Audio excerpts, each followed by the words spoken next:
Today's show is brought to you by TraderCobb.com. Visit TraderCobb.com to go visit and join up to our free bi-weekly video newsletter. In the newsletter, you'll get 2 emails per week with content about the markets, scans, often heads-up calls, and you can meet my apprentices.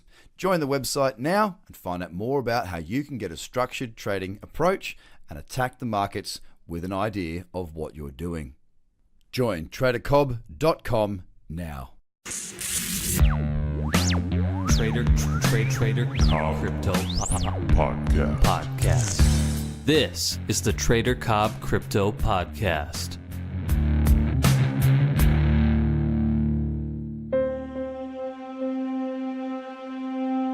A lot of people trade sloping breakouts. I don't at all. I just don't use them in any way, shape or form in my trading, and it was one of the keys to becoming a very successful trader long term was to get rid of any subjectivity. But what I'm teaching is not what you're used to. I'm not teaching an ascending triangle. I'm teaching you the underlying logic behind what this type of pattern is telling you.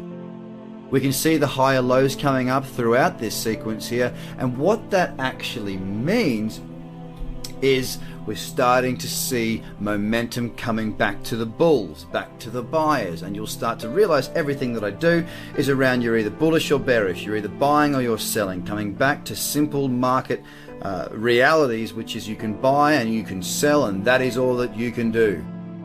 I just wanted to sort of touch on something that I do cover quite extensively, which is the emotions in trading, and emotions just in general. You know, a lot of the stuff that we learn as traders and as people in business can be applied in our everyday life, but often we forget about that. You know, one thing is to be decisive, the other is to be or filled with emotion. And what I notice is that I see really very clever people, very, very intelligent people that in business and whatnot, they're very cool, calm and collected, but then sometimes they might lose it and they get very emotional about things. And the interesting thing is that I think if you can catch yourself before you fall, you can save yourself from doing the damage. And I've witnessed it recently in a personal experience where something so insignificant and small, for some reason, really upset somebody close to me. And this person's a really good person. It's very, very intelligent and very dear to me. And it just made me think about that. It's like, God, this person's so intelligent, so smart, so switched on, but this little thing has gotten in the way for some reason. And look, I'm open to. I understand we all have bad days. I do too. You know, I let this happen to me sometimes. I try and catch it as early as I can, but we do let things get in the way. We do let insignificant things get in the way, and the only way that we can really do this and take a breath is to do that. Take a breath. Get some perspective. Understand, what is the solution to this, and should I continue to put energy out there on something that is not really that significant in the big picture? I want to continue to learn about myself and be in more control of myself, because I know that it makes me a better rounded human being, and therefore that will benefit all the way through my life, from my personal life, family life, business life and trading life. So I invest a lot of time, energy and money into my personal development going forward, because I know that, I'm susceptible to stuff-ups too. I used to do it a hell of a lot more than I do now, because I've spent a lot of time analysing myself and trying to work myself to be a better person. But the interesting thing is it always seems to be the little things. When there's a big problem, we tend to take a step back and go, all right, what is it? We've got to solve this. This needs to be fixed. It needs to be resolved. Let's look for a solution here. We need to always keep a check of our emotions. That's why if I'm too annoyed, upset, sick, whatever it may be, I don't trade, because I've learned to understand that when I'm emotional, it just doesn't work very well at all. Clarity is what I'm after. Certainty is what I need, because I'm a trader and I'm looking to trade direction. I don't have a crystal ball. I am reading the charts based on probabilities, based on my years of experience of reading them. The market could, and I would love to see it, bounce and move higher. More than happy to see that happen, so everybody's happy. However, I am a realist and I understand what I'm looking at on these charts, and the probability for a move lower is high. Most people don't go short in crypto. I don't know why. Well, actually, I do know why. It's the lack of understanding, the lack of education, the lack of knowledge, and understanding as to how you can actually do it. No structure, no rules, no discipline, and no idea leads to bad decisions. So if you're not going short, that's really good, because if you don't know how to, if you don't know how to trade, if you don't know how to manage your risk, then doing nothing is the best thing to do. But if you want to learn how to do all of the above, then I can help you with that. For now, I've made more money this year going short than I have in a bull market. trading does not associate itself with making money to time. Whereas, you go to work, you get a salary, or you get paid by the hour, however you get paid, it tends to be the trade-off of time for money. In trading, there is no association with time and money. I could place one trade that takes me 15 minutes to find, 2 minutes to raise the order, and that could make me $30,000. That's like, say, 20 minutes of work.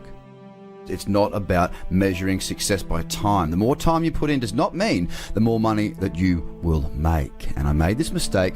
I had really good results leading up to me going full time. I went full time and I went crazy. I went from, trading for maybe 2-3 hours a day to trading for like 10 to 14 hours a day. I started to get headaches. My eyes fell out of my face. I had to put them back in, and it was a bit crazy for a while there. I pretty much became a junkie, and it didn't help. And my results suffered significantly. You need to have a really good balance. You need to be cool. You need to be happy. All right, happy people do good things. Happy people are calm people. Calm people make good decisions. Once again, I'll say it again to you guys. Look, at the end of the day, how often have you made really great decisions when you've been highly stressed? Probably never. They usually end in you throwing the toys out of the pram, saying something stupid, upsetting somebody, making a bad decision, and regretting it and having to stuff it up. Fix it back up again. It takes more time. Invest some time and money into yourself, into your education. Now, whether that be, I'm not talking necessarily about doing courses like anything like that. Your education can be as simple as buying a book and reading on something like Mark Douglas, Trading in the Zone. A great book on psychology. It might be going and doing a 2-day weekend course on how to meditate. I don't know. It might be getting a massage every week to keep calm and to stop yourself from being too tense. You may need to start to work on a different routine. As a matter of fact, you'll definitely need to start to work on a different routine. You might need to decide to take a break every couple of hours, and you have to break yourself away from the computer and stick to that discipline to walk away. Take a break, clear your mind, and come back. Trading is not easy. It should be simple. It should be simple. But it is not easy, and it's not the bit about trading. It's not the bit about finding the trades, placing the trades. That's not the hard bit, guys. The hard bit is being the best version of yourself that you can be. And what I mean by that is not some hippie shit where I'm, freaking out and smoking a joint. I'm talking about, the fact is, what I'm talking about here is you need to be good. You need to be the best you can be. Be the best you can be. The Trader Cobb Crypto Podcast. Check out TraderCobb.com because experience matters.